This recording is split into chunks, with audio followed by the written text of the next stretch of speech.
時候咧，我哋會成日都話，不如食啲粥啦，清下腸胃啦。有去睇過中醫嘅朋友咧，都會經常聽咗你脾胃差。脾胃差要食啲咩啊？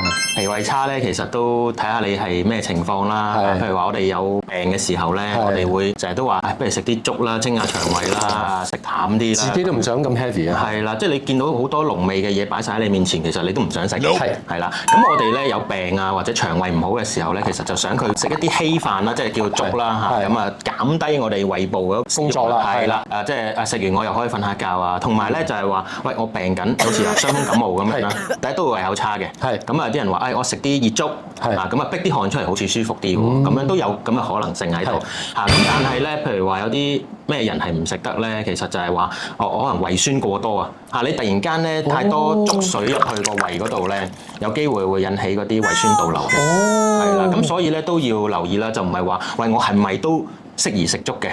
咁反而咧你話有啲固體嘅食物咧。就食咗落去咧，反而仲會好啲添。或者食淡飯啦，係啦，或者係我哋少食多餐，係啦，分多幾餐食，唔好話一次過我就要食晒成碗咁樣。係，反正少食多餐對身體都係有益嘅。係啦。